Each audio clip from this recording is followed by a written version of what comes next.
Hi friends, എല്ലാവർക്കും നിത്യാസ് മാജിക്കിലേക്ക് സ്വാഗതം. ഇന്ന് ഞാൻ വന്നിരിക്കുന്നത് നമുക്ക് ഓണപ്പലഹാരങ്ങളുടെയൊക്കെ കൂട്ടത്തിൽ പെടുത്താൻ പറ്റിയ അച്ചപ്പത്തിൻ്റെ റെസിപ്പി ആയിട്ടാണ്. അപ്പോൾ ഇത് വളരെ പെട്ടെന്ന് ഇൻസ്റ്റൻ്റായിട്ട് ചെയ്തെടുക്കാൻ പറ്റിയ അച്ചപ്പത്തിൻ്റെ റെസിപ്പിയാണ്. അപ്പോൾ ഇതെങ്ങനെയാണ് ചെയ്യുന്നതെന്ന് നമുക്ക് നോക്കിയാലോ. ഞാനിവിടെ 2 കപ്പ് അരിപ്പൊടി എടുത്തിട്ടുണ്ട്. അപ്പോൾ ഇത് നമ്മൾ കടയിൽ നിന്നൊക്കെ വാങ്ങില്ലേ, ഇടിയപ്പത്തിൻ്റെ പൊടി, അതാണ് ഞാൻ എടുത്തിരിക്കുന്നത്. നമുക്ക് പാക്കറ്റിൽ വാങ്ങാൻ കിട്ടുമല്ലോ, അപ്പത്തിൻ്റെ ഇടിയപ്പത്തിൻ്റെയൊക്കെ പൊടി. അപ്പോൾ നമ്മൾ അച്ചപ്പം ചെയ്യുമ്പോഴത്തേക്ക് ഒട്ടും തരി ഇല്ലാത്ത മാവ് നോക്കിയിട്ട് എടുക്കുക.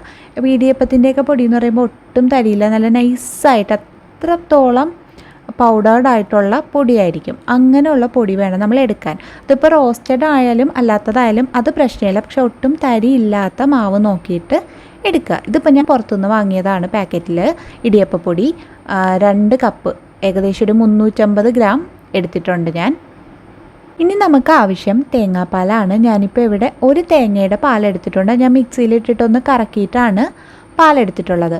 പഞ്ചസാര നമുക്ക് വേണ്ട മധുരത്തിനനുസരിച്ചിട്ട് എടുക്കാം. ഞാനിപ്പോൾ ഇവിടെ 1/4 കപ്പ് പഞ്ചസാര എടുത്തിട്ടുണ്ട്. പിന്നെ 2 മുട്ട, അത് റൂം ടെമ്പറേച്ചറിലുള്ള മുട്ട തന്നെ എടുക്കുക. പിന്നെ ഞാൻ എടുത്തിരിക്കുന്ന 2 ടീസ്പൂൺ എള്ളാണ്. അപ്പോൾ ഇതൊക്കെയാണ് നമുക്ക് വേണ്ട മെയിൻ ഇൻഗ്രീഡിയൻസ്. ഞാനിവിടെ നമ്മൾ എടുത്തു വെച്ചിട്ടുണ്ടായിരുന്ന പഞ്ചസാര മിക്സിയുടെ ജാറിലിട്ടിട്ടൊന്ന് പൊടിച്ചെടുത്തിട്ടുണ്ട്. അപ്പോൾ അതാകുമ്പോൾ പെട്ടെന്ന് തന്നെ നമുക്ക് മുട്ടയായിട്ട് മിക്സ് ചെയ്യാൻ പറ്റും. പിന്നെ ഇതിലേക്ക് നമ്മൾ എടുത്തു വെച്ചിട്ടുള്ള മുട്ട കൂടി ചേർത്ത് കൊടുക്കുക. എന്നിട്ട് നന്നായിട്ടൊന്ന് നമുക്ക് അടിച്ചെടുത്തിട്ട് വരാം. ഇപ്പോൾ മുട്ടയും പഞ്ചസാരയും നന്നായിട്ട് അടിച്ചെടുത്തിട്ടുണ്ട്. ഇനി ഇതിലേക്ക് നമുക്ക് തേങ്ങാപ്പാൽ ചേർക്കാം. അപ്പോൾ തേങ്ങാപ്പാൽ ആദ്യം കുറച്ച് ചേർത്തിട്ട് നന്നായിട്ടൊന്ന് മിക്സ് ചെയ്തെടുക്കാം. അപ്പോൾ ഇത് മിക്സിയുടെ ജാറിലിട്ട് ചെയ്യുമ്പോൾ പെട്ടെന്ന് തന്നെ പഞ്ചസാരയും മുട്ടയും കൂടി നന്നായിട്ട് ബ്ലെൻഡായിട്ട് പഞ്ചസാര മെൽറ്റായി കിട്ടും. അപ്പോൾ അതുകൊണ്ടാണ് മിക്സിയുടെ ജാറിലിട്ട് ചെയ്തത്. അത് നമ്മൾ മിക്സിയിൽ ചെയ്തില്ലെങ്കിൽ ഒരു ഫോർക്കോ അല്ലെങ്കിൽ ഇതുപോലൊരു വിസ്കോ വെച്ചിട്ട് നന്നായിട്ട് മിക്സ് ചെയ്തെടുത്താലും മതി. ഇനി ഇതിലേക്ക് നമ്മൾ എടുത്തു വെച്ചിട്ടുള്ള അരിപ്പൊടി കുറേശ്ശെ ആയിട്ട് ചേർത്തിട്ട് നമുക്ക് നന്നായിട്ട് മിക്സ് ചെയ്തെടുക്കാം. അപ്പോൾ ആദ്യം തന്നെ നമ്മൾ എടുത്തു വെച്ചിട്ടുള്ള എല്ലാ പൊടിയും കൂടി ചേർത്താൽ നമ്മളിത് മിക്സ് ചെയ്യുമ്പോൾ ഇതിൽ കട്ട കെട്ടാൻ ചാൻസ് ഉണ്ട്. അപ്പോൾ അതുകൊണ്ടാണ് കുറേശ്ശെ ചേർത്തിട്ട് മിക്സ് ചെയ്തെടുക്കുന്നത്. ഇനി നമ്മൾ ഈ പൊടി ചേർക്കുമ്പോൾ ഇത് പെട്ടെന്ന് തന്നെ തിക്കായി വരുമല്ലോ. അപ്പോഴേക്ക് നമ്മൾ എടുത്തു വെച്ചിട്ടുള്ള ബാക്കി തേങ്ങാപ്പാലും കൂടി ചേർത്ത് കൊടുക്കാം. അപ്പോൾ ഒരുപാട് തിക്ക് കൺസിസ്റ്റൻസിയിലല്ല നമ്മൾ അച്ചപ്പത്തിനുള്ള മാവ് ചെയ്യുന്നത്. അപ്പോൾ ഇത് നന്നായിട്ടൊന്ന് മിക്സ് ചെയ്തെടുത്തിട്ട് ഞാൻ കാണിച്ചു തരാം. ഇപ്പോൾ നമ്മൾ എടുത്തു വെച്ചിട്ടുള്ള അരിപ്പൊടിയും തേങ്ങാപ്പാലും എല്ലാം ചേർത്തിട്ടുണ്ട്. അപ്പോൾ ഇതിപ്പോൾ കുറച്ച് തിക്ക് കൺസിസ്റ്റൻസിയിലാണ് കിട്ടിയിരിക്കുന്നത്. അപ്പോൾ നമുക്കിതിലേക്ക് കുറച്ച് വെള്ളം കൂടി ചേർത്ത് കൊടുക്കാം.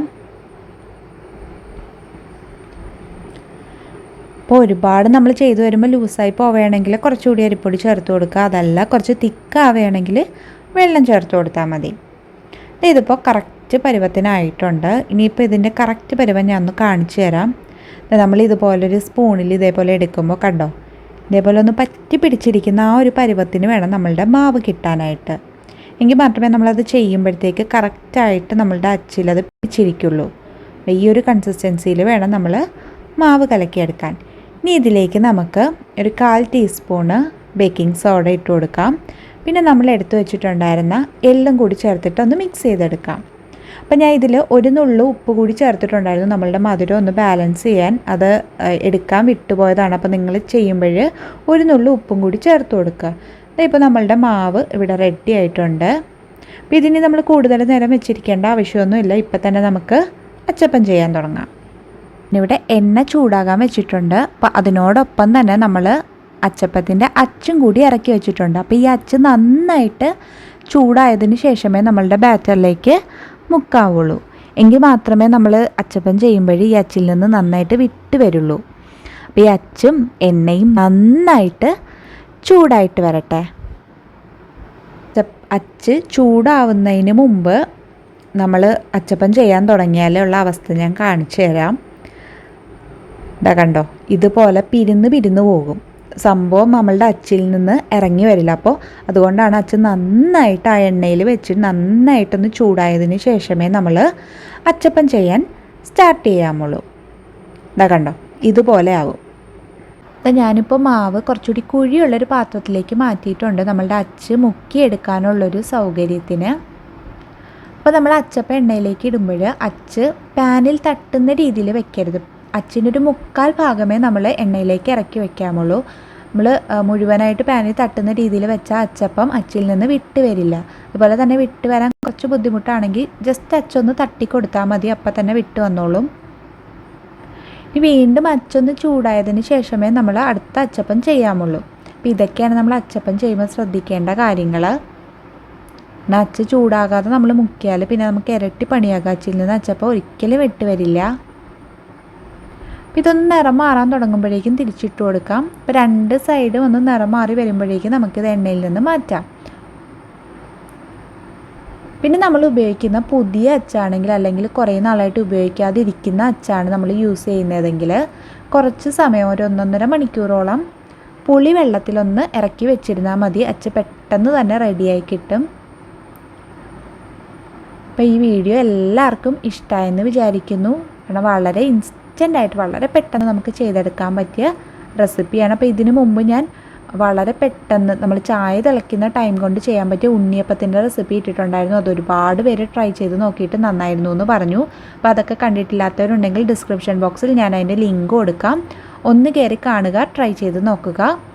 ഒപ്പം ഈ വീഡിയോ ഇഷ്ടമായെങ്കിൽ ലൈക്ക് ചെയ്യാനും ഷെയർ ചെയ്യാനും മറക്കരുത്.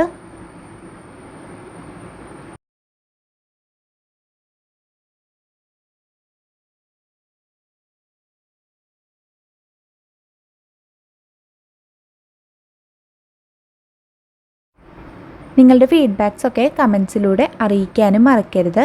പിന്നെ എൻ്റെ ചാനൽ ആദ്യമായിട്ട് കാണുന്നവരുണ്ടെങ്കിൽ ആ സബ്സ്ക്രൈബ് ബട്ടൺ കൂടി ഒന്ന് ക്ലിക്ക് ചെയ്ത് കൊടുക്കുക. സബ്സ്ക്രൈബ് ബട്ടൺ ക്ലിക്ക് ചെയ്യുമ്പോൾ തൊട്ടടുത്തൊരു കുഞ്ഞു ബെല്ലൈക്കൺ വരും, അതുകൂടി ഇനേബിൾ ചെയ്യാനും മറക്കരുത്. എങ്കിൽ മാത്രമേ ഞാൻ പുതിയ വീഡിയോസ് ഇടുമ്പോൾ അതിൻ്റെയൊക്കെ നോട്ടിഫിക്കേഷൻ നിങ്ങൾക്ക് ലഭിക്കുള്ളൂ. അപ്പോൾ ഇതുപോലുള്ള നല്ല നല്ല റെസിപ്പീസുമായി നമുക്ക് വീണ്ടും കാണാം. അതുവരെ താങ്ക് യു, ബൈ.